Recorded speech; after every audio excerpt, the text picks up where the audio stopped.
Imagine that. At the moment you die, your soul is taken to an unknown place where both the righteous and the wicked remain, waiting for something greater.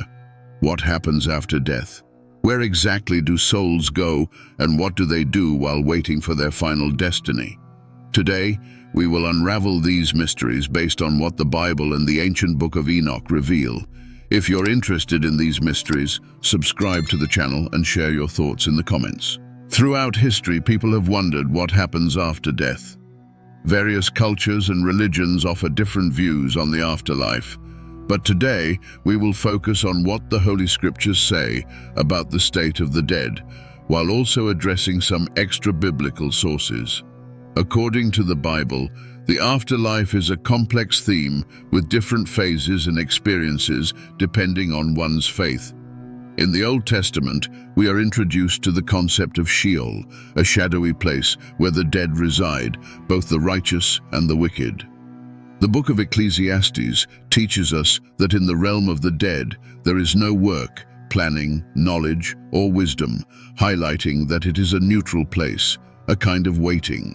On the other hand, the New Testament gives us more details. Jesus mentions a place called Abraham's bosom, or paradise, where the righteous go after death. In one passage, a rich man in torment in Hades sees Lazarus beside Abraham, in a proximity that makes us question, where is this place where one can see both paradise and Hades? The only answer seems to be the third heaven, the first place that welcomes the souls that leave the earthly world through death. The Apostle Paul was taken to this third heaven on one occasion, but was forbidden to share what he saw and heard there. However, the ancient apocryphal text, known as the Book of Enoch, offers more details about this mysterious experience. Enoch, a biblical character briefly mentioned in Genesis, was taken by God to the heavens and described in detail the 10 heavens of God that were shown to him. After being led through the first and second heavens, Enoch experienced something completely unexpected upon reaching the third heaven. This place revealed itself to be full of contrasts and brought Enoch ambiguous feelings. He witnessed the coexistence of heaven and hell in one place, just as Jesus described in the Gospel of Luke. In chapters 8, 9, and 10 of the second book of Enoch, the prophet recounts the exact words describing what he saw. Enoch was taken to the third heaven, where he observed the wonders of this place, such as trees with sweet flowers and fragrant fruits, all filled with a delicious fragrance. In the center of these trees, he saw the tree of life, where the Lord rests when he ascends to paradise.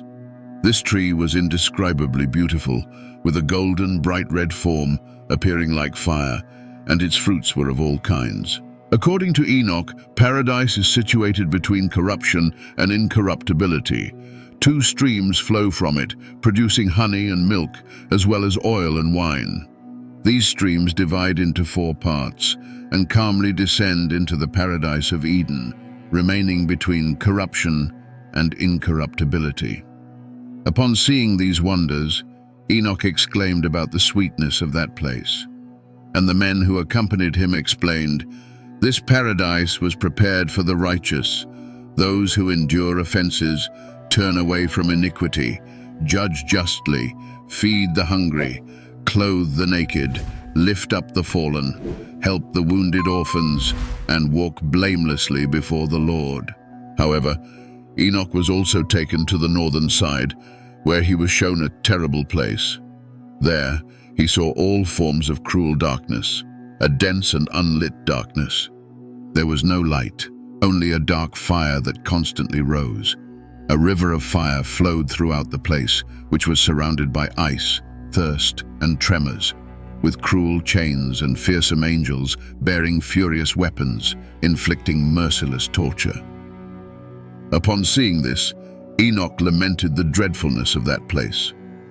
The men then explained to Enoch that this place had been prepared for those who dishonor God, commit sins against nature, indulge in witchcraft, magic, and enchantments, boast of their evil deeds, commit thefts, lies, slander, envy, grudges, fornication, murder, and who steal the souls of men. These are those who, seeing the poor, deprive them of their goods to enrich themselves, who let the hungry die even though they could feed them, and strip the naked even though they could clothe them.